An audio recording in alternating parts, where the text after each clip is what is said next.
I'm the President of Medical Society of the State of New York, and I welcome you all.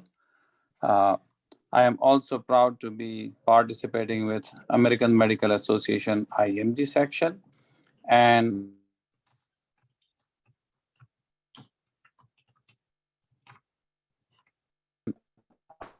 I'm the immediate past governor for the New York ACP.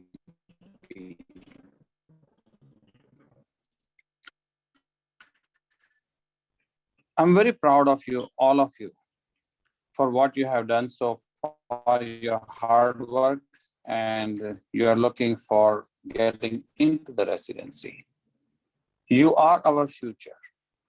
And I want to thank all of you for this, but what you have done for us, that you have brought so many leaders and so many organizations together here.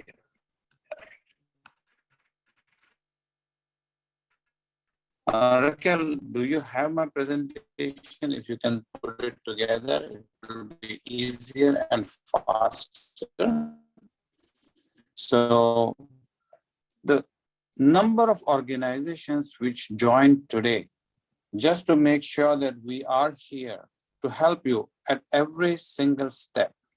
And those are API, APPNA, MAIMS, NYREACH, New York ACP, SN Healthcare, MSSNY, and so on.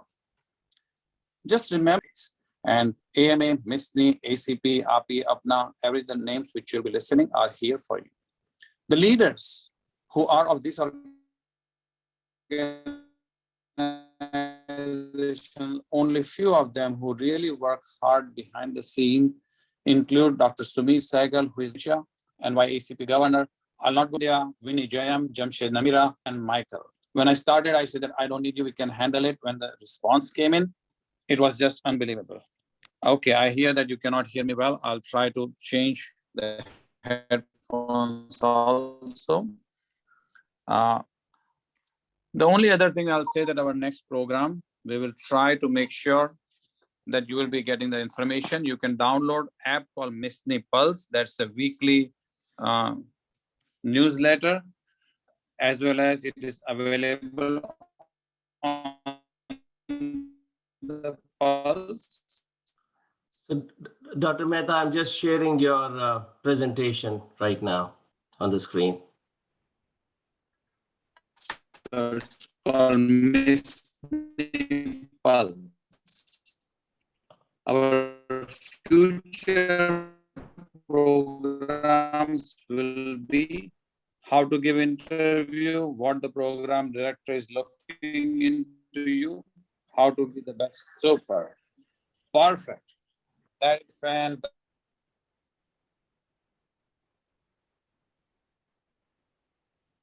You're breaking. Fantastic. Yes. Okay. Dr. Mehta, could you repeat it You again? can just show the names of the people who have been instrumental, and I'll change the headphones. Oh. Okay. Can you hear me now? Available on MSSNY Pulse, that's an app, as well as the MSSNY newsletter weekly.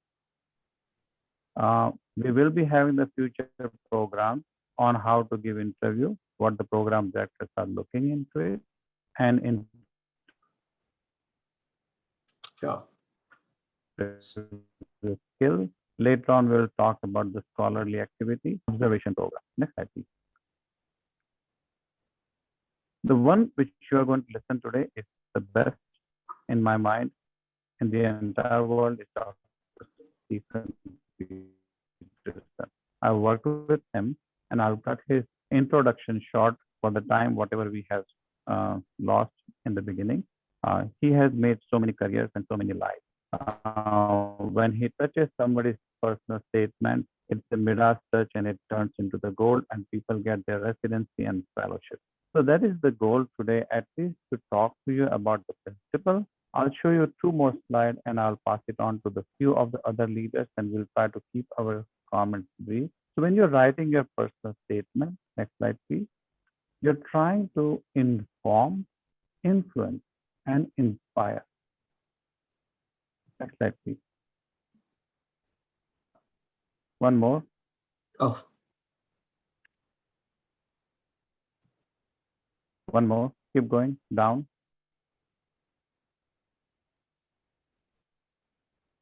So you are trying to inform, inspire. One back up, 2 more slides. That's it. back up? Up and Okay. up. Yeah. And one more up. That's it. So when you're writing your, yeah, thank you. Okay, we are all excited. So let's get started. You're breaking up a little bit, Dr. Mehta. If you could please repeat.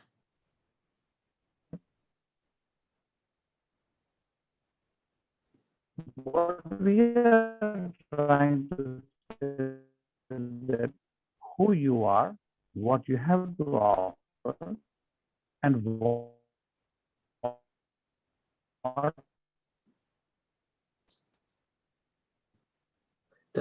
Dr. Mehta, your connection is very weak. We are not able to hear you. that is our goal in the writing. Last slide and I'll pass it on. Yeah. So who you are, what you have to offer, and what makes you different. And one of the writing experts, the next slide, please, and the last.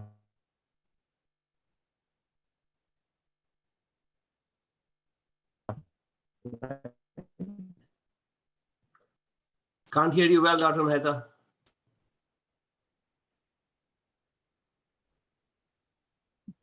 It says, and you can pass. Okay. Okay. Thank you. Sure. Sumir, Sorry, take Dr. it over. Mehta. We may have to have you repeat this speech. Your connection was a little poor, but thank you so much. Your inspiration, and we really appreciate all that you're doing for not only the medical society, but for the community, and the international medical graduates. I do have a few panelists before we introduce our main speakers. So Dr. Peterson, we were running a little late, so please bear with us. Dr. Mehta is at an event, and I know you're on vacation, so please bear for a few more minutes. So I just want to introduce some influential people who have been helping the international medical graduates, recognize them and give them a few minutes to talk. I'd like to introduce Dr. Jitendra Barmecha. He is a PGY 26. He's an attending physician in the Department of Medicine at St. Barnabas Health System in Bronx. But he also, his bigger job is as a Senior Vice President, Chief Information and Digital Strategy Officer. And he's also President of New York chapter of American College of Physicians. So to you, Dr. Barmecha. Hi, good morning, everyone. And thank you for the generous introduction, Dr. Sahgal. I'm sure my mom will be very, very happy today. And it is such a privilege and honor to be with Dr. Steve Peterson, Dr. Parag Mehta, Dr. Pandya, and Sumir. You all are the legends. And I am a servant leader, and I'm a lifelong learner, and I'm here to learn from all of you, especially with the next gen IMGs, how I can be a better clinician. With that, New York ACP or ACP in general has been my professional home. I know some of you will choose a path different than I am, but I think internal medicine is the best service. So please join New York ACP, and I look forward to working with most of you, if not all of you. So thank you, Sumir, for the introduction. Thank you so much, Dr. Barmecha. I just want to introduce Dr. Naveed.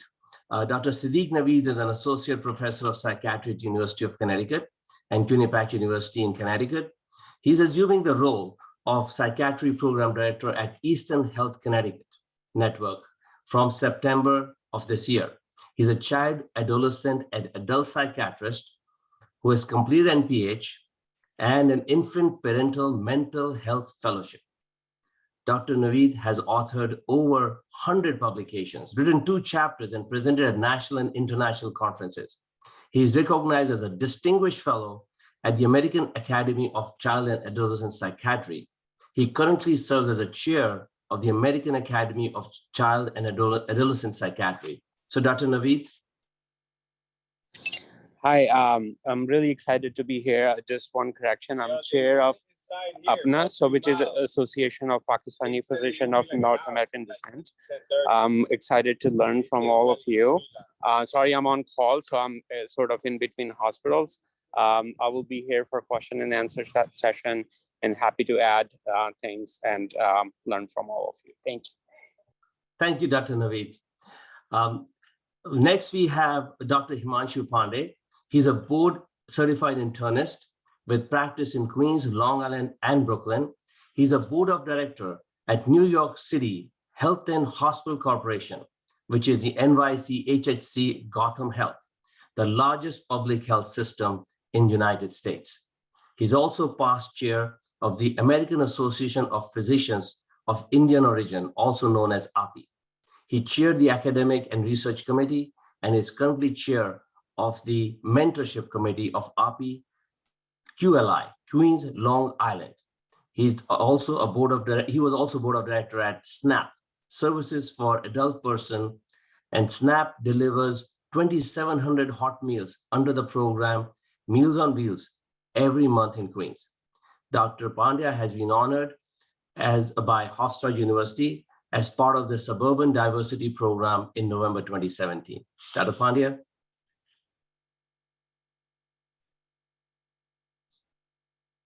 Well, Michael, you may need to make him a co-host. He's unmuted now. Thank you, Dr. Pandya. You're unmuted.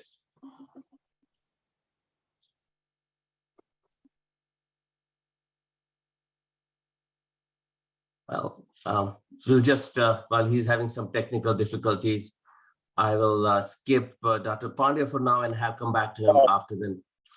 Dr. Sahgal, thank you. Sorry. I'm also out of town at the wedding. I'm so sorry for that. But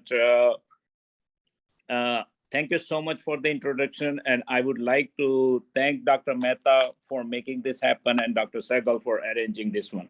I would also like to thank all the ethnic organization leaders coming on this platform on Saturday morning. I have a lot of experience helping IMG getting into the residency, also mainly for the observership. While I was a chair with API, we helped so many international medical graduates getting into residency, guide them, and also whenever they needed some help, we try to help them. And I think Dr. Mehta is coming up with the different programs for that. Also, I would like to thank AAPI-QLI, Dr.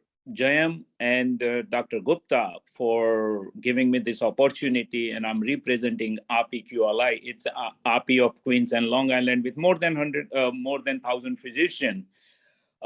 We are working on helping students, international medical graduates, to see that if they can participate in the observership, trying to get some mentorship to these international medical graduates. And we are looking forward to help in a way, whatever way we can help. So entire AAPI-QLI and also API is willing to help under the MSSNY and all the ethnic organization leadership. But thank you. Thank you, Dr. Pandya, for amazing work you're doing. And the final panelist today is Imelda Tavas. She's a Chief Administrative Officer at SN Healthcare and also oversees its non-for-profit, New York Research Education Community Health. In fact, she probably is a Chief IMG for all the work she does. As an international medical graduate and surgeon from Philippines who decided to move into administrative career, she is so dedicated to helping IMGs and spends a lot of countless hours helping them, hence deserving a title of Chief IMG. Imelda. Thank you, Dr. Sahgal. I'm very humbled to be part of this esteemed panelist. And thank you, Ms. Nee, for all this support that you are showing to our international medical graduates across the board. Back in 2016, as I was starting my career at SN, I did not know that there is such an organization, and you are all lucky to have a lot of legends here today supporting the movement of international medical graduates getting into residency program here in the United States. I do have 5 minutes that I was asked to present. So I did put together some information for our international medical graduates. So I will try my best to cut that down for our main speaker. But this is, I'm going to share my screen. Let me know if you can see it. Yes, we can see it, Imelda. Great. All right. A brief overview. I represent SN Healthcare today in NYREACH, and it is very important for me to let everybody know what we have for international medical graduates at this great organization, SN Healthcare. We are the largest multi-specialty practice in Bronx, New York, with more than 400 practitioners employed in our organization. We have 5 distinct clinically integrated divisions, namely our primary care division. We have about 26 specialties. We also have urgent care, probably about 35 urgent care locations now across the Bronx and also in Queens.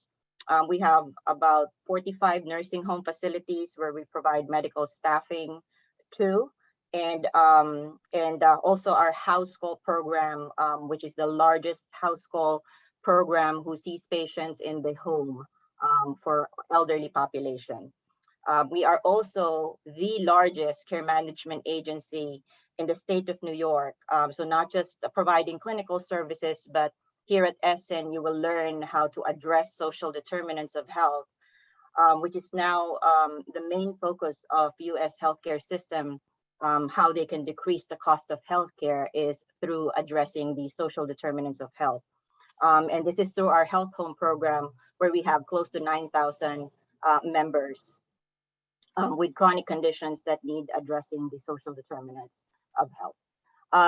But more importantly, what I want to say about SN is this is really an IMG-friendly organization. And I say that with big smiles because I've seen it throughout my career at SN. Even though as an operator or like running operations in the organization, I always have the opportunity through Dr. Sumir Sahgal's leadership to allow for my passion to help IMGs get to their career path or where they want to be it in residency program or alternative pathways. So the next slide that I will show you are the job opportunities we have. We at SN is truly dedicated as an IMG-friendly organization that we organized a department called Clinical Training and Academics Program, where Syed Ahmed is one of my staff who really are same advocate for all the IMGs. We put together a lot of programs here, including oversight of job placements for any international medical graduate who's looking to have a clinical assistant role and also a clinical care coordinator role. These two are distinct roles and responsibilities, but the more advanced one is a combined role called a clinical assistant care coordinator, where you're going to be participating in our population health model and really changing the way how healthcare is delivered in the communities that we serve.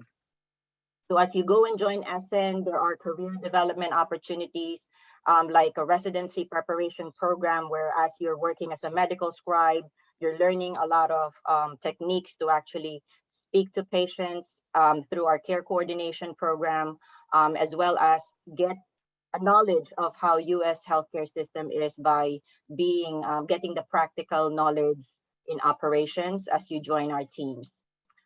We also allow IMGs to join our continuing medical education programs through our provider learning series.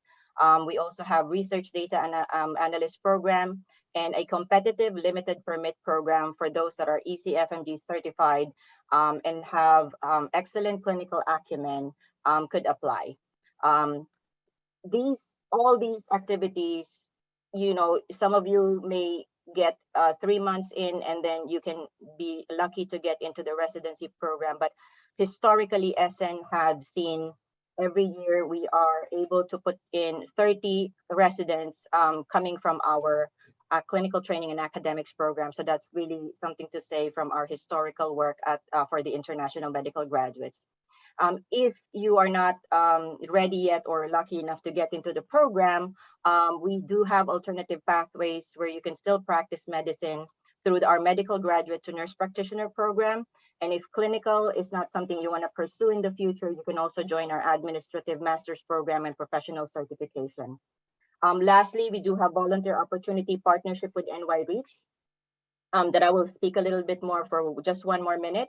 But before that, I will end as in healthcare to just let you know that if you want to apply for a clinical job, this is where you can apply. You can visit our website at www.snhealthcare.com and look for clinical jobs and apply there.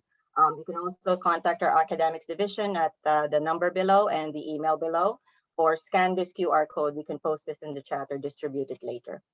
Lastly, our volunteer program in NYREACH. NYREACH is Research, Education, and Community Health, and this is a nonprofit organization that is really focused on workforce development and how these workforce could be part of to change the way how community is served and to improve the health of communities that are really underserved.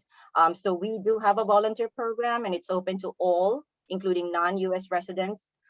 It is an 8-week program when we partner with organizations such as SN Healthcare and other organizations in the community.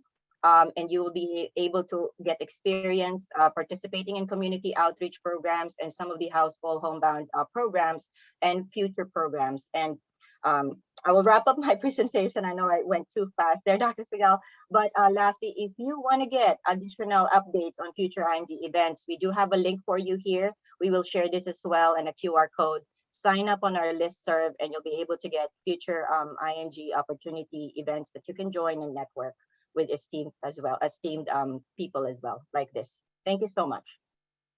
Thank you, Imelda. Thank you for all you do, and appreciate that all that information you have shared. And finally, a drum roll for our main speaker, Dr. Stephen Peterson. Imelda, if you may stop sharing your screen. Thank you so much. Dr. Peterson, we can't thank you enough for joining this on your vacation. So I hope you're having a wonderful time. I hope this is the main event of your vacation. But just as an introduction to the other folks, Dr. Peterson is a top internist serving as chairman of medicine in the Department of Medicine in New York Presbyterian Brooklyn Methodist Hospital. He's also professor of clinical medicine in the Joan and Stanford Weill Department of Medicine at Weill Cornell Medical College, and is assistant dean of New York Methodist Hospital at Weill Cornell Medicine. Little known fact, Dr. Peterson is also an international medical graduate, and we are very proud of all the work you do, and everybody looks up to you as a leader, Dr. Peterson. So thank you so much for volunteering for this event, and the floor is yours. Thank you very much, and thank you for this invitation. So one of the things that I would like to impress upon you is something that Dr. Barmecha said before, the magic words of lifelong learner. Program directors are not just looking for somebody who wants a job, they're looking for someone who wants to become a lifelong learner in medicine. How do you get that across to a program director? It's done through the personal statement. And if your personal statement is like most, you go and take what you wrote to get into medical school, add a paragraph, and voila, and it is not the approach you want to take. Examples of bad personal statements are, it all started when my grandmother died when I was 3, and I wanted to be a doctor ever since. And it does not ring true at all. And there are people who write personal statements that also start with, it was a dark and stormy night in the ICU when I was on call. You're not writing a novel. A personal statement is 4 paragraphs. 4 paragraphs, 1 page. And the personal statement is the question of how do you show that you have the ability to self-assess? Self-assessment is the most important thing in a residency program. And it's called practice-based learning, where you have the ability to assess yourself in every learning situation. For example, I'm an intern going to the ICU. And while I might be a 4.5 out of 5 resident overall, I'm a 3 going to the ICU because I don't know how to work those respirators. I'm not really so great at antibiotic choices, and those ventilators scare me to death. So what do? My learning situation, my collaborative learning situation is, okay, my educational plan, I'm going to study on those ventilators and work with the respiratory therapists. I am going to end up reading on acid base. And at the end of the month, my attending is supposed to say to me, how did you do on your self-appointed learning opportunities? And I'm establishing myself as a lifelong learner, my ability to self-assess. So I'm going to assess, find out what my deficiencies are, and then use the computer, use professors, use every available opportunity to learn how to put those together. Now, what happens is at the end of your rotation, you're supposed to end up having showing the program director your self-assessment. How did it change? I'm very good at acid base for simple and mixed. Triples, not so much. I'm much better at the respirators. They don't scare me. I know how to work with the respiratory therapist, et cetera, et cetera. Now, back to the personal statement. The personal statement is the ultimate self-assessment. You are not the same person who went to medical school. And what they're looking for is your professional development from the day you started medical school to the day you finished. So what happens is writing that, you went to, followed your uncle around in the hospital at the age of 7 isn't going to impress anybody. You're trying to show what happened to you over the course of medical school and your experiences. Paragraph 1 of your personal statement is who you are and why. For example, I could write, hello, my name is Stephen Peterson. I went into medical school for my love of math and science. But when I hit the clinical floors, I understood for the first time that my love was for internal medicine, for the ability to make diagnoses and help people. I'm looking for a program in internal medicine to start X number, July 1st, 2023, for example. Paragraph 2 and 3 are your experiences. Tell me about what influenced you in medical school.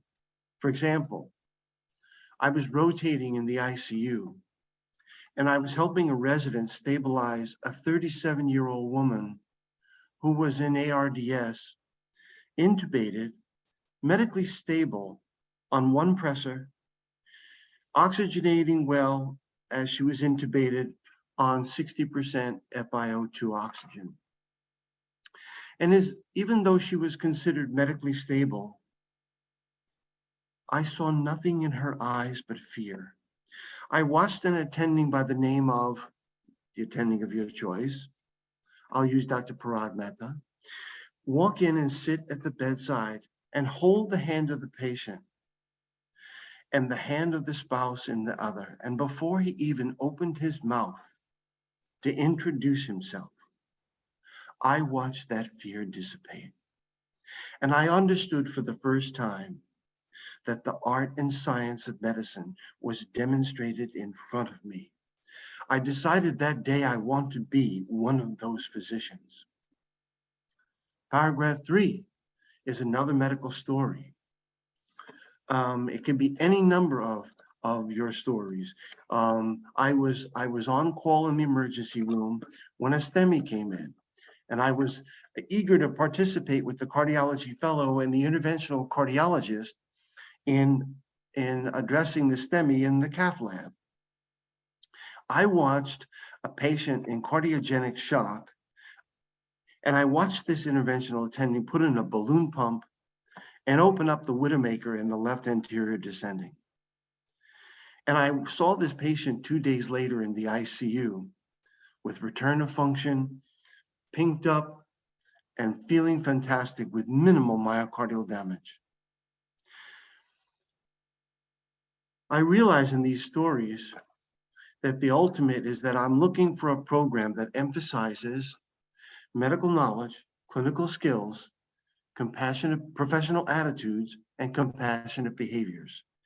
When you enter a residency program, you are going to be being evaluated by that program director for 3 years of training or 4 years, depending upon what program you select.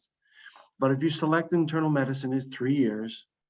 And during that 3 years, you are going to be evaluated again and again for your medical knowledge, your clinical skills, your professional attitudes, and your compassionate behaviors. And what I'm asking you to describe in paragraphs 2 and 3, examples of fantastic medical knowledge, fantastic clinical skills, and absolutely for the professional attitudes and compassionate behaviors demonstrated. You want to be one of those people. The doctors we all wanted to be in medical school were the people we admired because they had all 4 of those characteristics. And the most important thing is the last paragraph. And the last paragraph is a summary of all of those things. So you're saying, in summary, I'm looking for a program that will continue to advance my medical knowledge, my clinical skills, and my professional attitudes and compassionate behaviors. Above all, I'm looking for a program that will enhance my ability to contribute to the medical literature, learning more about biostatistics, learning more about clinical trials, learning more about clinical research, and how to write papers. Your closing paragraph has to be a killer. And I'll tell you in a few minutes why. In summary, I'm looking for a program that will enhance my ability to become one of the attendings that I admired in my personal statement. Now, when you actually are doing this, the personal statement, I'm going to tell you a secret about what we program directors have done for years and years and years. A program director's letter is 4 paragraphs also. The program director's first is the introduction, who you are, who he is, how well he knows you, and how he knows you. Second is your medical knowledge, your academics, your publications, your research, everything academic. Paragraph 3 of a program director's letter is your personality. It's your compassionate, describing your professional attitudes and compassionate behaviors, how well you actually work with the nursing staff and the rest of the paraprofessional team. Paragraph 4 is the summary, every summary. In summary, I highly recommend this outstanding candidate for a position in your internal medicine residency program. I believe this candidate has the medical knowledge, the clinical skills, the professional attitudes, and the compassionate behaviors that signal a successful candidate for internal medicine. I also believe that this candidate has committed him or herself to lifelong learning in medicine. If you have any questions about this candidate, please do not hesitate to contact me. Now, that personal last paragraph is so important because if the letter writer can't summarize those things for you. And why is this important? I'm going to now share you a secret. How does a program director go through 2,000 applications to select 40 people? Well, we set the computer to knock out anybody who's graduated more than 5 years. So if you've graduated more than 5 years, go get your master's in epidemiology, global health, something, because that now establishes yourself as a new graduate. Second, the computer will establish certain grades. Now that's all going to be changing with the pass-fail system that we're entering into. But that selected a lot of people out of the system. Third, we go through program director's letter of recommendation and the personal statement. And we read the last paragraph first. And if the last paragraph doesn't grab me, we keep going. Next, could we miss a good candidate? Yes. but there's 600 more right behind it. So you must make sure that your personal statement, last paragraph, is standalone. And then go read it out loud to yourself. Would you select you as the candidate based on that one paragraph? It has to be the best paragraph you've ever written. Write it again and again and again. Now, my advice to you is when you ask someone for letters of recommendation, the letters of recommendation, I always tell my residents when they're going for fellowship or my students going for residency, if you admire that attending enough to ask for a letter of recommendation because they know you so well, then that should be one of the people you're describing that interaction with, sitting at the bedside, holding the hand, et cetera, the person you went to the cath lab with. And you shouldn't be asking for a letter of recommendation that's just off the cuff. Here, can you write a letter for me? That person should be getting a copy of your updated CV and a copy of your updated personal statement. And they should see themselves in your personal statement. And when they do, I guarantee you that letter of recommendation will be 10% better already.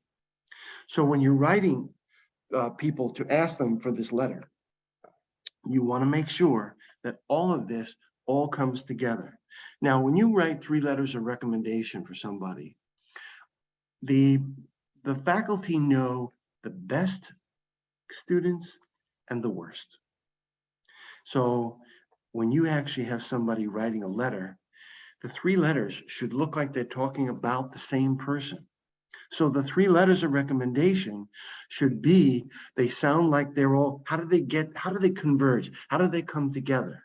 Like they all know the candidate that well. Because they're going to learn something about you and your attitudes from the personal statement they just read. So do not ever ask someone for a letter unless it's coming from someone who's part of your personal statement and part of your CV.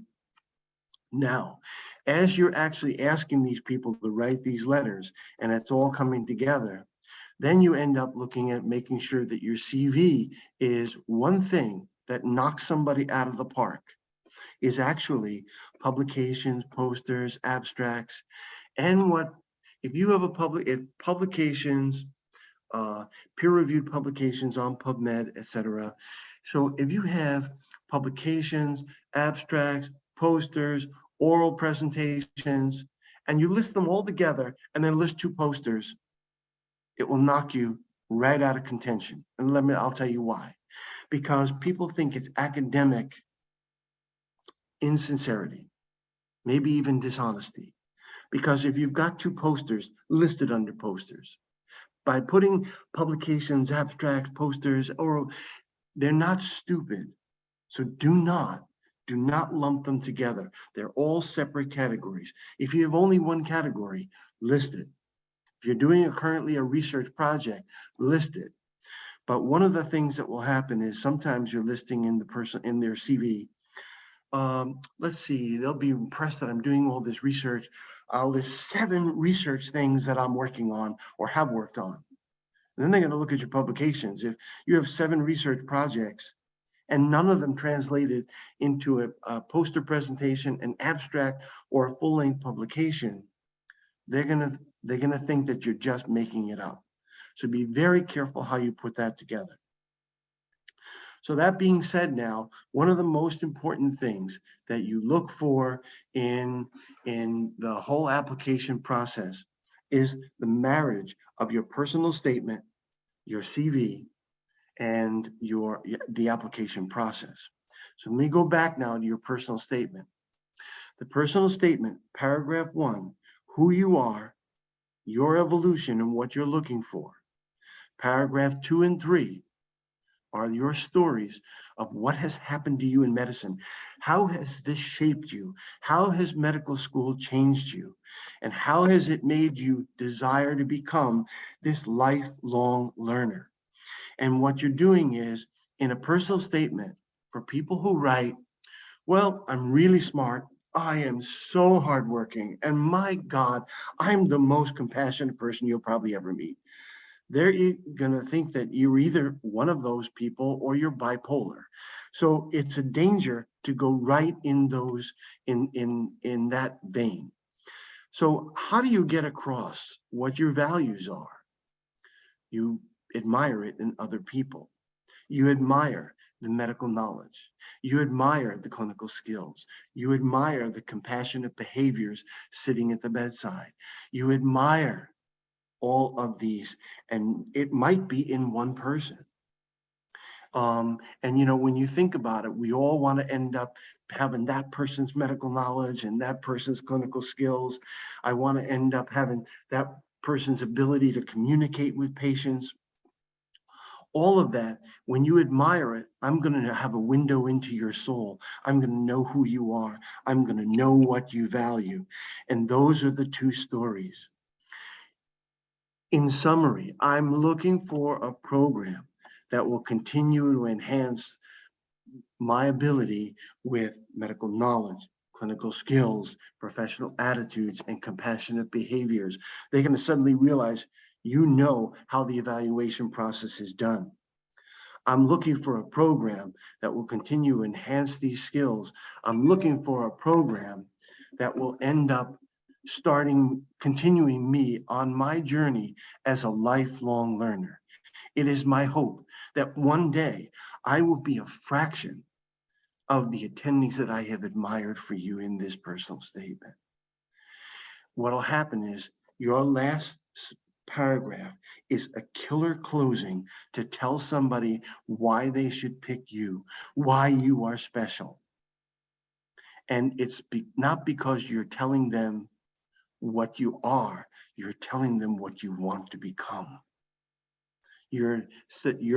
This lifelong learning process is not just about learning more medicine or learning how to do a cardiac cath. It's about how to be a better human being and how to be a better healer. All of us yearn to be the healers of tomorrow. And that is what you're trying to establish in your personal statement. And I'll be happy to answer any questions that you have.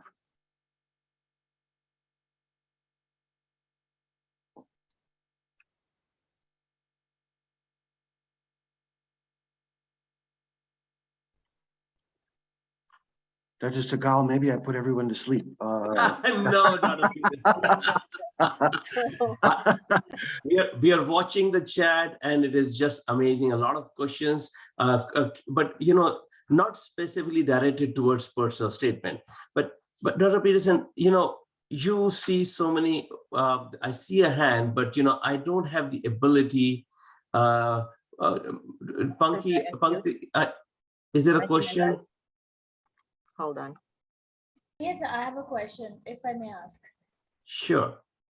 So you mentioned about the case, like if we can mention a case that inspired us or in the field that we went on and become a doctor or something like that.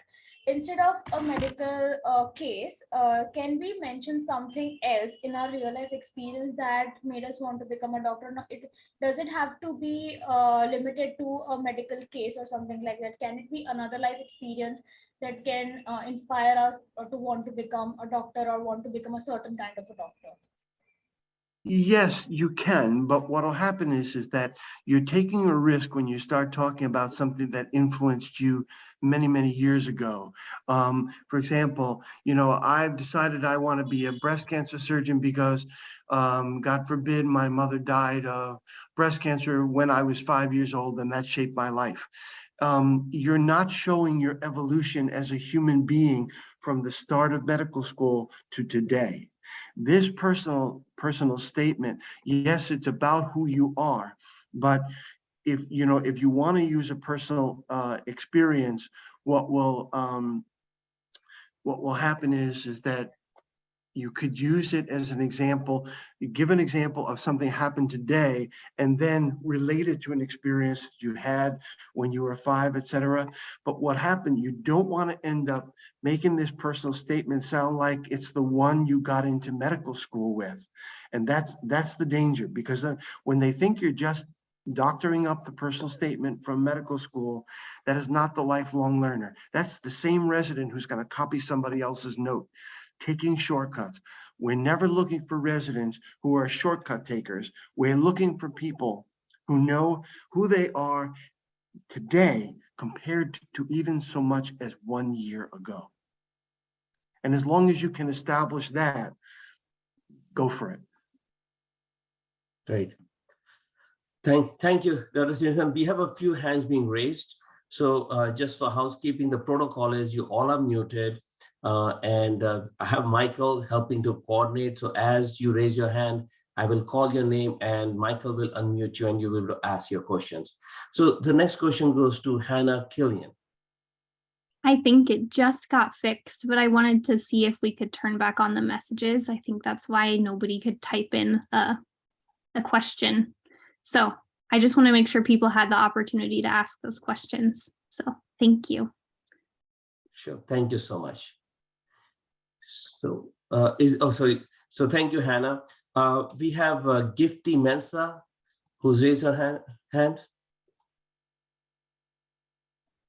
Hello, my name is Gifty Mehta, and I'm actually pleased by your enlightening presentation. It has really gone a long way to encourage me.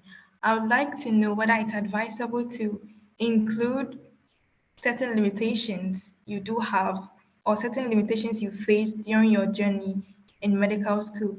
And my second question would also be about whether you can actually talk about a role model, a famous role model, example Ben Carson, during your the writing of your application, who you can say has influenced you along the road.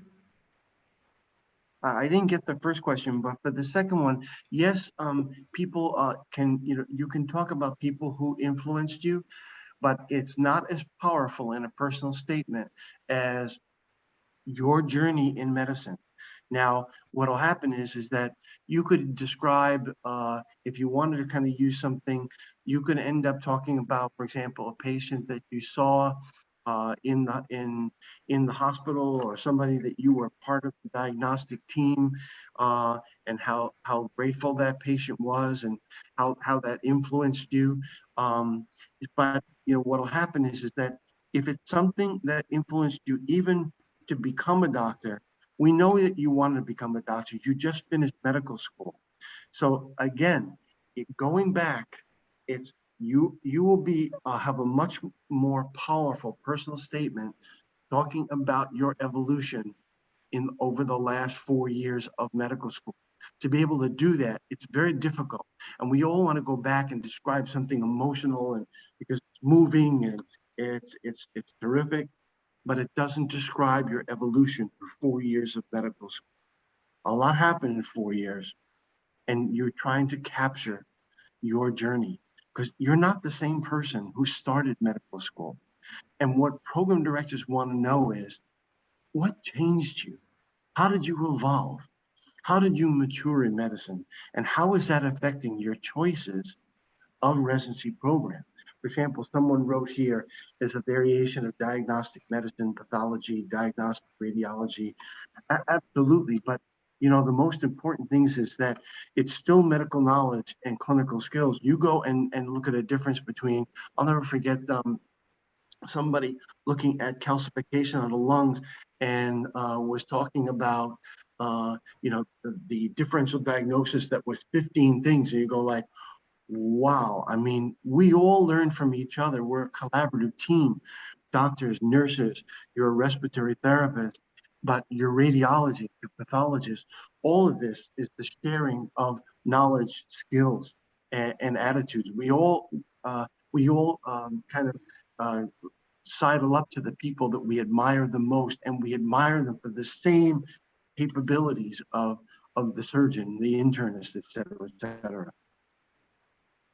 Okay, my first question was about whether it's advisable to include certain limitations, or should I say certain situations that limited your ability to be better. For instance, you could say that you didn't get a chance of being exposed to advanced forms of technology in the use of patient care, and so you seek to get into a residency program or a program where you can learn more?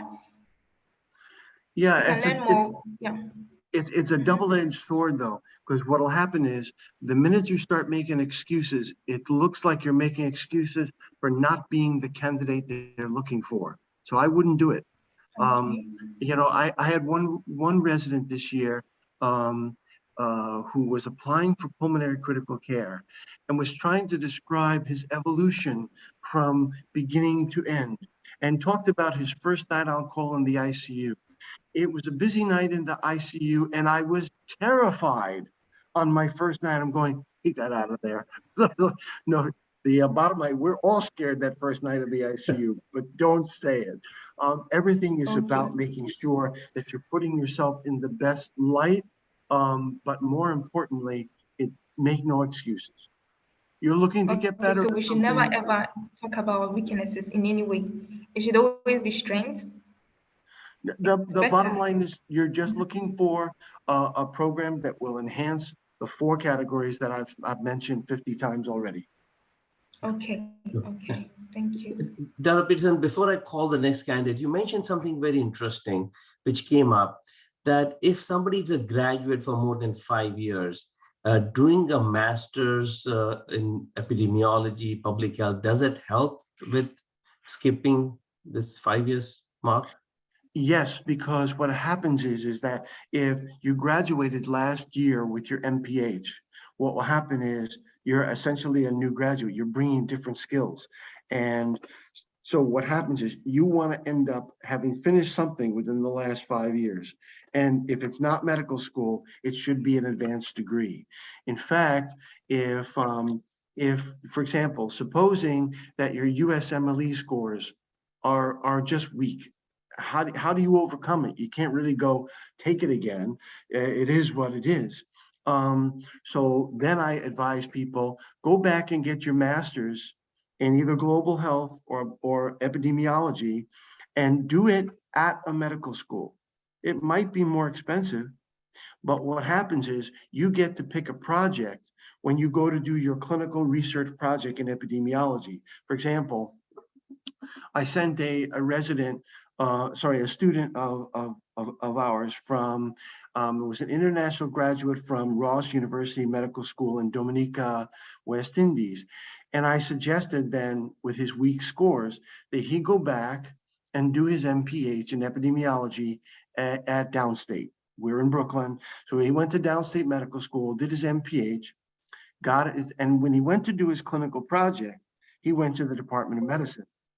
And I hooked him up. So what happened is he went to the Department of Medicine and I told him to pick up a project in nephrology.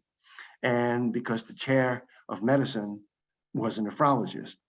And he picked the project and it was such an interesting project that the chair decided that he wanted to be the mentor on the project himself. He worked with him and this guy with horrendous USMLE scores became an intern at Downstate Medical Center.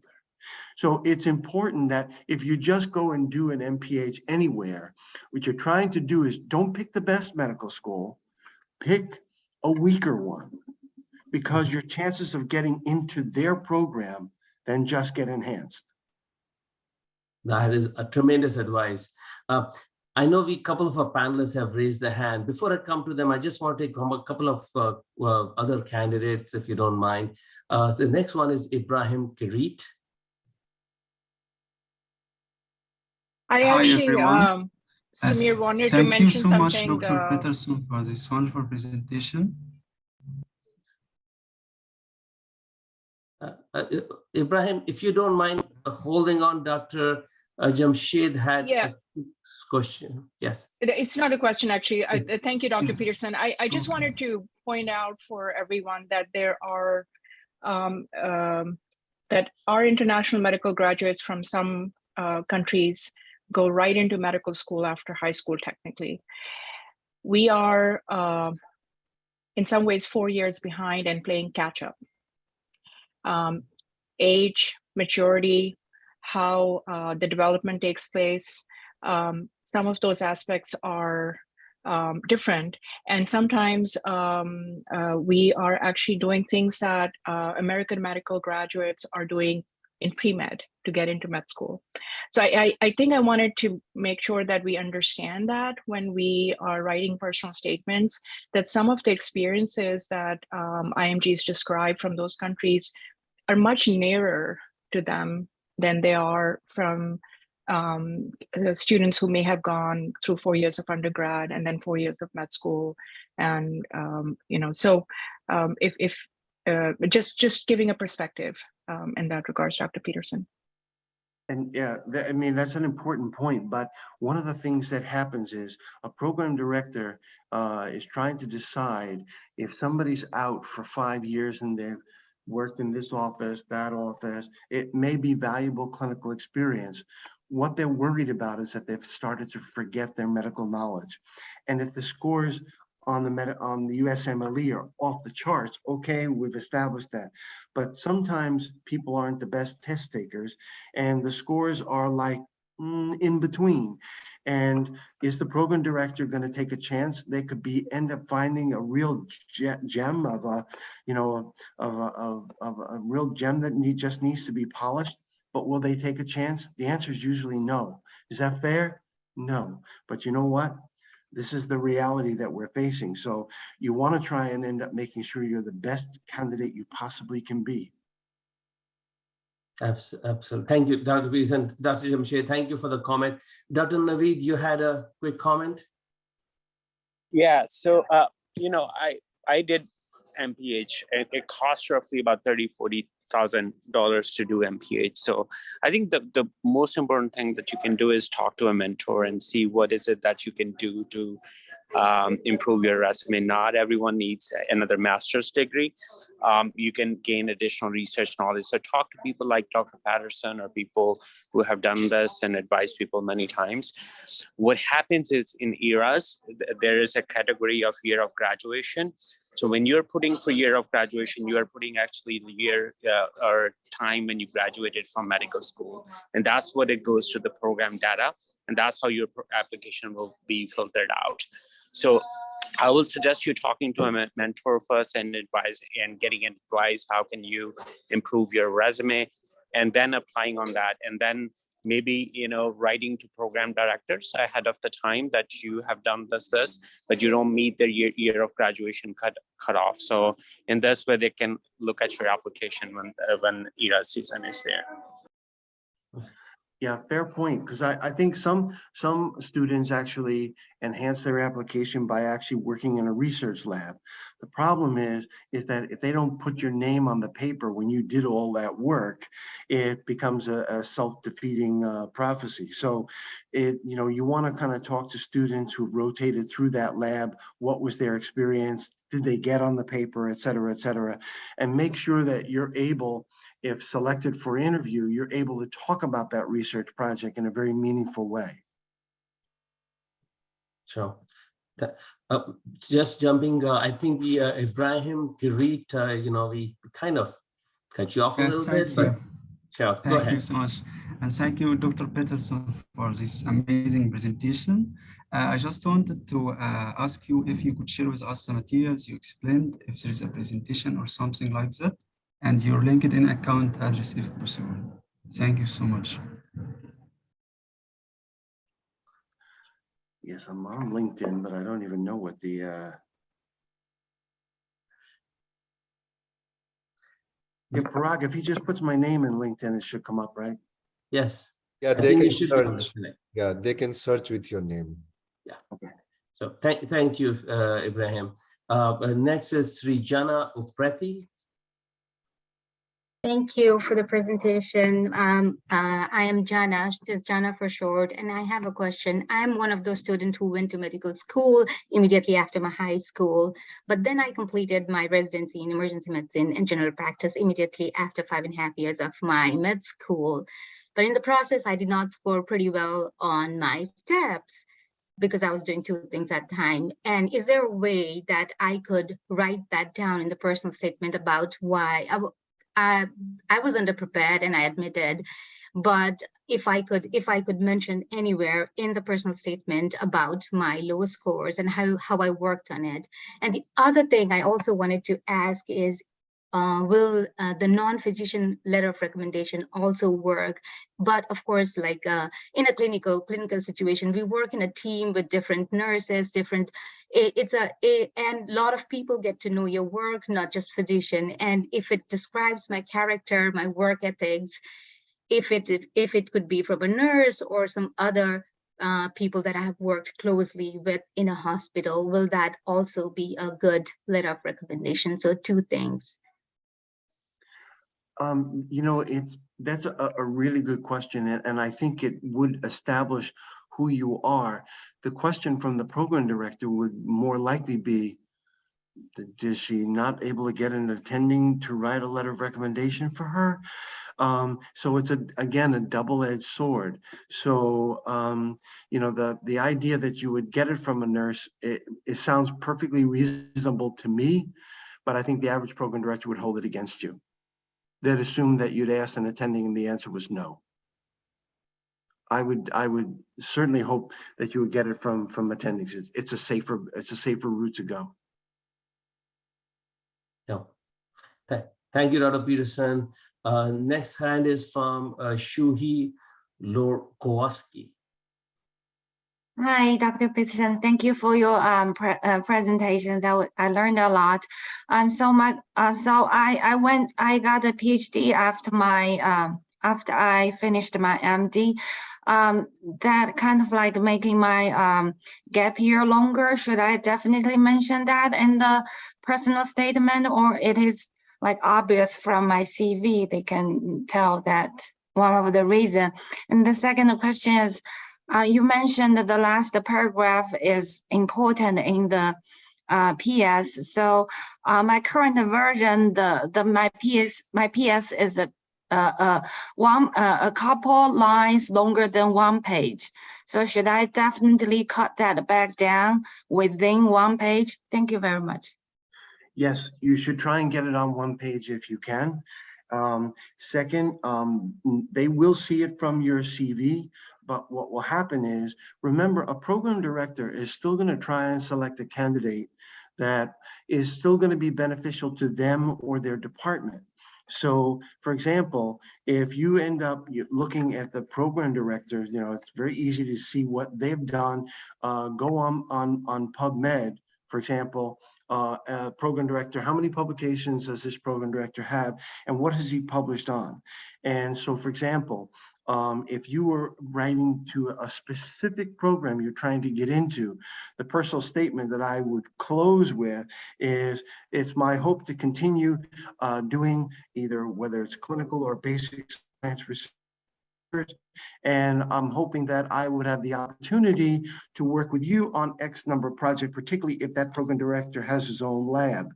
These are the average resident in internal medicine does not have the expertise of working in a basic science lab. And if your PhD actually gives you that background, go and enhance on that and tell them you're looking for a program that you'll be able to continue to contribute, because now you're an asset to that program director who has his own lab. You're somebody who's going to help him publish. So anything that you have that you bring to the table, go ahead and talk about it, but make it as something that you could contribute to his own lab and his own academic productivity. Thank you, Dr. Peterson. You know, I think we mute the participant after the question, so I'm sure they're very appreciative. Next question from Vivek Patel. Thank you, Dr. Peterson and panelists. Dr. Peterson, I think you brought up a salient point about sincerity within the publication section.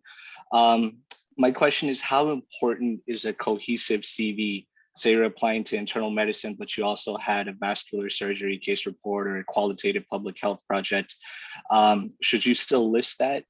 And second, maybe a more granular question. I had a couple of poster presentations at the New York ACP that were also presented at the National ACP meeting in Chicago, and they're published in the ebook. How would you classify that for CV purposes? So what'll happen is they don't hold it against you. They know that in medical school, you're going to work with different attendings. So the ability to do a project, present it, publish it, etc., is just a skill they're looking for in general. So it could be a surgical case, a pathologic case. It does not have to be internal medicine if you're applying for that. So I think the important thing about your CV, that's all important, because you actually get to go double bang for the buck, so to speak. Because when your poster presentations are local, regional, national presentations, so it'll be the same presentation presented twice. That's how you list it. It's regional poster presentations and national poster presentations, and then if it's published abstracts. And you actually get to list it 3 separate times, as long as you can actually list where the abstract was published. Gotcha. Thank you. Thank you, Peterson. Next is Abbas Mohammadi. Good morning, everyone. Hello, Dr. Peterson, other panelists. Thank you very much for your amazing comments. I have asked about year of graduation on my on the chat.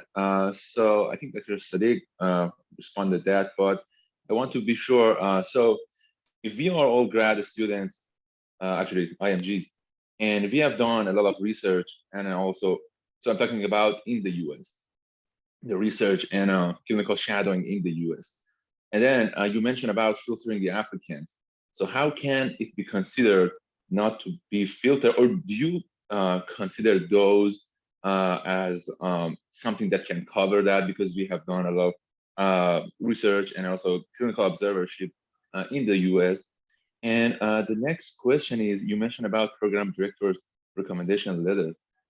So is it important to have our like program directors in our department in the US who have been working with us and doing research, or you consider the program directors from our country writing down the letter? Which one do you like to listen more about? Thank you very much.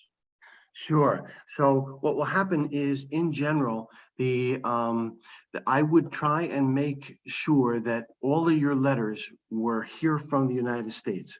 You want to make yourself look, this is, you know, I'm going to be careful how I say this, because I mean no disrespect, but one of the things that a lot of these program directors are, they're tough characters, and they're not always the nicest people, and I think the issue of value judgments is something that we're all worried about as IMGs. And you know, there was, you know, when I was an intern, I was rotating on a floor with 3 American grads and me, and they were good interns, and my attending said to me one day, we're standing by the elevator, and she goes, "Stephen, is it my imagination, or you head and shoulders over your fellow interns?" And I said, with all false modesty, "Oh, no, not at all. Where did you go to medical school?" When I told her, standing in front of the elevator, she looked at me like I just told her I had leprosy. And I'll never forget the experience. And suddenly I was not the rock star I was 5 minutes before. And, you know, in the first 3 years, we're asking you where you went to school, It has been years and years and years of, since someone has ever asked me where I went to medical school. And I'm very proud of the fact that I went to medical school in the Philippines, and I got great training there. And I was even prouder of the fact that almost all of my teachers had a child who rotated under me when I was in my 26 years as a program director, that stopped when I came to Brooklyn 9 years ago. So do not apologize for being an international medical graduate, but try and again, I apologize for saying this, try to look as Americanized as you possibly can. It'll open a lot of more doors for you. I'm sorry to say that I even have to say that, but I think you're much safer looking more Americanized in your personal statement and your CV. That is amazing insight, Dr. Peterson. And, we are very conscious of our speaker and panelist time. So I'm going to take next 2-3 hands raised. The other ones, if you can put the questions in the chat group, we will make sure that we answer them and post them in our MSSNY app and website. So next is Aneem Malik. Good morning. Thank you so much for a very informative lecture and presentation. I would just want to know, I've had 2 interviews in the last cycle. I could not match. So there was something that definitely they liked. I don't know if they actually took a look at my personal statement, because both my PDs specifically asked me to tell me about myself. They asked me about myself in a very chronological order, post my residency in ophthalmology, from my country of origin to the point that we are in today. And I actually did reiterate. So my impression was that both of them, one in New Jersey and one in New York, did not really even read my CV, what to talk of personal statement. But now that I'm applying again, I just want to know that if I am doing a management course, if I'm working in SN, but I'm working in a health home, I'm working and dealing with insurances, I'm looking at the social determinants, but everything is aligned and everything is in sync with me being a doctor. Do I need to reiterate that in my personal statement, other than the fact that this has been said in my CV? Because when I'm listing my work experience, when I'm listing my qualifications, I'm actually talking about whatever that I've done. But do I actually home everything back in? Like I tell them that I transitioned from being an ophthalmologist in my country in Pakistan to being to wanting and gravitated towards family medicine or internal medicine in the US, because I have been exposed to the population here. How do I just steer everything together? Thank you. So that's a really good question. And one of the things is that I wouldn't spend, like, obviously, if you were selected for interview, they liked something about what you've said to them, et cetera, et cetera. I wouldn't spend a lot of time talking about transitioning. Like, for example, somebody who is, supposing you were applying for neurology, and my experience as an ophthalmologist, I was particularly interested in neuro-ophthalmology, and and now you're applying for neurology, you're kind of making it happen. So the question is, what made you decide to go into family medicine, and what was your experience in ophthalmology that made you want to go into family medicine? Is it, did you, not to be rude, but are you picking it because it's easier to get into? Was there something specific about family medicine that made you want to make this transition? And if I may add, Dr. Peterson, does the experience of working in the community, addressing some of what Aneem said about social determinants and weaving it into the personal statement help? Yes. So, like, for example, if what she was saying, working at Essen and evaluating all these things made her decide to go into family medicine because she felt she could make a bigger difference in the social determinants of health in this community, and that I wouldn't talk about, so much about ophthalmology, why you're not looking for it here. It's working at Essen opened up a world of issues that you think that you could contribute to. That would certainly get a program director's attention in family medicine. Thank you, Dr. Peterson.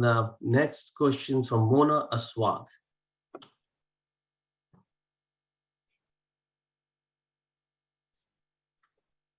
Hi, thank you very much for this meeting. So I was an older IMG, and I joined the Caribbean Medical School to refresh my year of grad and to gain some clinical experience inside the United States. Would you think that will overcome my 5-year plus year of graduation? Thank you. Did you get a degree from your experience in the Caribbean? Yes. Yes. So the bottom line, if you get any new degree, will end up changing the date on ERIS if you play it right. Okay. Thank you very much. Appreciate it. Thank you. Next question from Hind Abdulhamid. Hi, Dr. Peterson. Thank you for this presentation. My question is, I'm 6 years from graduation. If I had residency in my home country, how can I mention this in the BS? Should I explain why I'm applying to another residency in US in the same specialty? No, one of the things is that, when, it's a very different kind of experience in when you're in India and Pakistan of getting certain residencies. And, internal medicine is actually almost more highly regarded in your home countries than they are here. Internal medicine, back in the day in the United States was an American medical graduate program. For years, it has not been. The American graduates are all going into specialties, leaving internal medicine, pediatrics, and family medicine for the most part to foreign international medical graduates. So, we are the people looking for those jobs. So you just want to make yourself the best candidate for this. You don't have to explain how, as a surgeon in Pakistan, why you want to become an internist here. It's, the bottom line is your experience here has already opened up so many opportunities, and it's really just an exciting field that you've decided you want to be part of here in the United States. Yeah. Dr. Peterson, you have been going at this for the last half an hour. And we have over 200 participants who have been listening to you asking questions. So you are just doing an amazing job. I would hate to short circuit any of you guys from asking Dr. Peterson question, but if you feel that you really need to ask the question, please stay. Otherwise, put it in the chat. That is very important. We have 4 hands raised, Dr. Peterson. Would you like to take questions from them, or would you rather have them submit on the chat? Sure, I can take their questions now. I really appreciate it. Thank you so much. So please, anybody else, I will not be able to take any questions. Please put in the chat. Srijana, you have another question? Yes, I do. Thank you so much. I appreciate your time and all the effort you're taking to answer the question. And I'll make it very short. I just had a question about this year's application, since internal medicine is participating in program signaling. How will it affect the programs? Like, if I signal your program, will it mean that I am interested? How will the program director see it, the signaling, if I signal the program? Yeah, that's less in my area of expertise, since I have not been doing this for 9 years. My own program director at Methodist has said to me that it helps narrow the kind of geographic area that you're kind of interested in. What I do say to some people as you're applying to programs is everybody's applying in the New York kind of tri-state area. So, if you look at programs, for example, applying, there are 3 medical schools in West Virginia. So, when you go look at programs, that did not match last year. Mm-hmm. Those are the programs to start with. It may be in Alabama and you go, who the hell wants to live in Alabama? It may not be you, but you could do anything for 3 or 4 years. Your job is to get into a program. So, the biggest thing is, yes, you want to end up showing people that you want to be in a particular area. We all want to end up being close to home. But quite honestly, I always recommend that people with the borderline USMLE scores start with programs that didn't match last year. Because everybody's going to know when you're applying, if they didn't match last year, there's something wrong with that program. And that's a program that you'll get into. Because even a program that's on probation, even a program that has all kinds of issues against it, they're not going to close the program. They're going to have to fix it. And by the time you graduate, it will be all fixed. So I would suggest that you start with those programs. Thank you so much. Thank you. And I may take the privilege of the chair to direct the next couple of questions to Dr. Jamshed and Dr. Naveed, who are also part of the panel, just to give you a little break, Dr. Peterson. Thank And you. you can jump in anytime. So Sure, thank you. Sanjay, do you have a question that Dr. Jamshed and Dr. Naveed could take? Actually, I can respond to the signal preferencing. Sure. We've been addressing that. So the data is showing that the last year's survey that program directors are looking at signal preferencing, but not so much geographical preference. But I think that Dr. Sadiq, Naveed, and I have talked about this, that the how it affects IMGs is still a question. Is positively affecting the US seniors. For internal medicine, for example, some programs get up to 6,000 applications for however many spots they have. So if you have a good application, they like you for an interview, you've signaled them, it will work in your favor, or you want to get their attention. But I think the jury is still out there about international medical graduates. But geographical preference has not been shown as much of benefit right now for IMGs. Sure. Thank you, Dr. Jamshed. That is amazing insight. And I think we did have Sanjay. I think we lost him somewhere. If you want to raise your hand again, there's a lot of people in this. In the meanwhile, we have Dr. Barmecha also available to answer questions along with Dr. Naveed and Dr. Jamshed. So Sham Kumar is, yes, Sanjay, okay, there you are. All right. Thank you so much, all the panelists, for the amazing session. I just have a question that I am an international medical graduate and an old graduate also, and I held my internal medicine residency from my home country, and now working as an extern in the United States, and I have all the 3 letters of recommendation here from United Nations. So my question is that, should I upload all the letter of recommendation from United States, or is it advisable to upload a letter of recommendation for my internal medicine residency from my home country? So I'm just a little bit confused about it. So can you please help me out? Dr. Jamshed, Dr. Naveed? Yeah, I think Dr. Peterson already addressed this in some ways, that if you have US clinical experience and letters from here, you definitely want to utilize them. Remember, you're trying to market yourself, right? You're trying to highlight. So however, your experience in your home country is also really important. And I think if you've done an outstanding job for some of the specialties, you can now submit the standard evaluation letter in lieu of the chair letter. So that is something you can utilize for your internship, because that may be able to, so you replace the chair letter with the SEL, and then you still submit the LORs from your US clinical experience. Dr. Sadiq, you agree, or you have anything else to add to that? I know we've talked about this.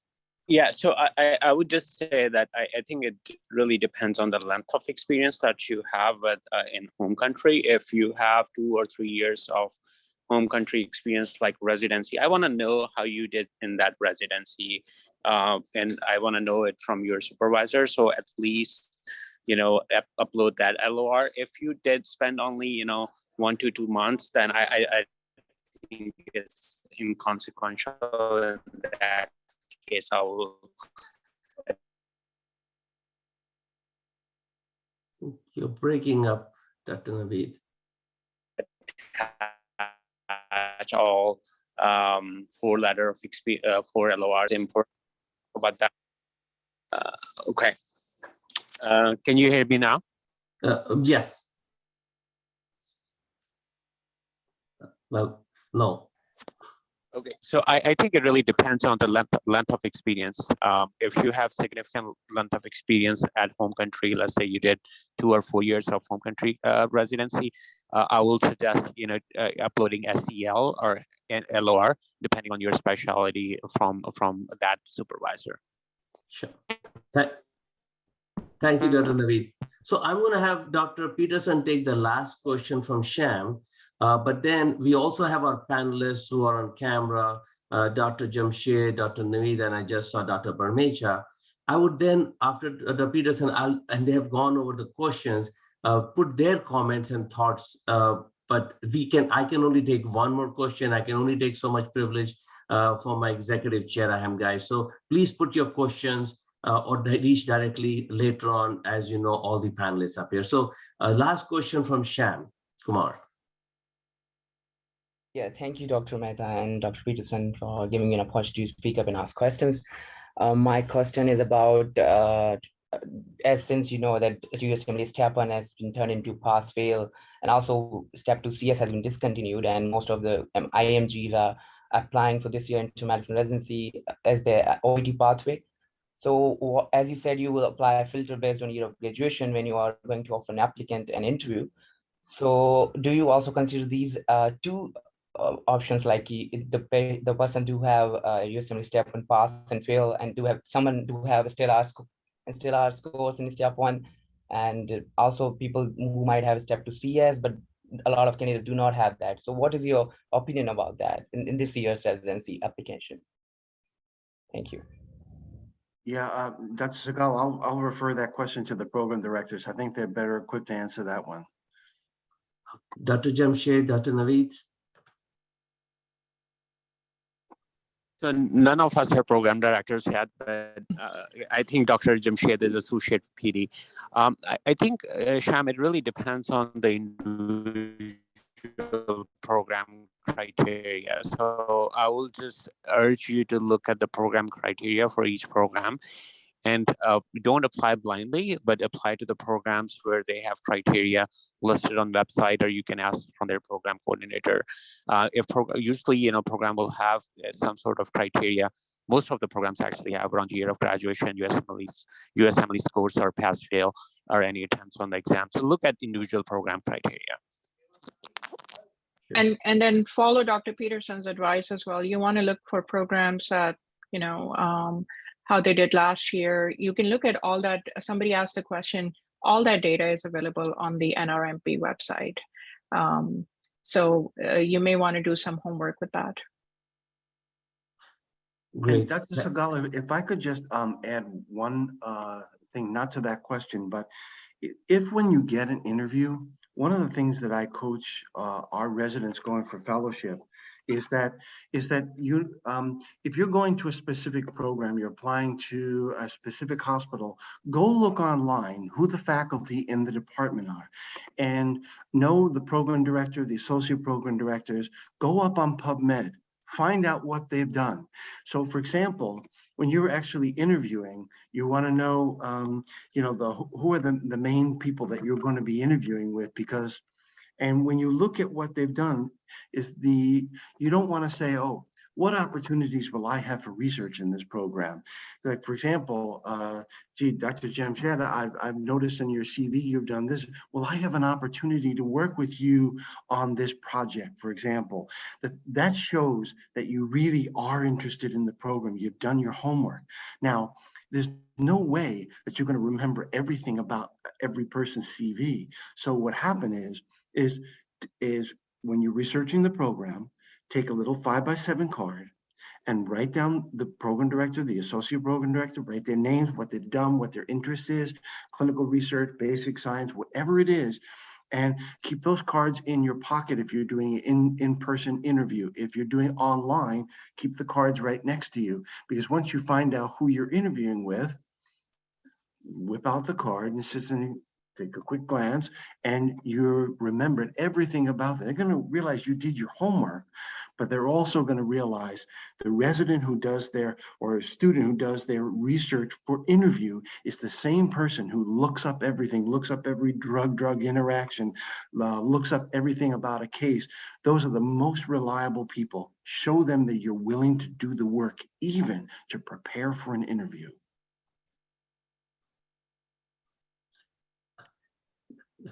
Dr. Peterson, you are so amazingly convincing and so forthright. I wish I could take you on as an intern,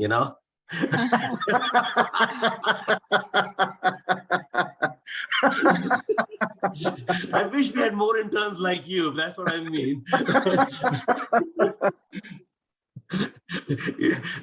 So, you know, I am so sorry, guys. I cannot take any more questions, but I do want to hand it the floor over to for any last comments from Dr. Peterson, and then to some of our panelists, so we can close the session today. You know, you have been amazing participant and amazing questions, and I must thank our participant for that. So, Dr. Peterson, any lasting final comments? No, you know what you have to do, you know, so now we just gotta, you know, get it down on paper and make sure that last paragraph represents wow. Somebody who reads your personal statement should learn something about you, even somebody who knows you better than anyone, mom, dad, your spouse, some significant other.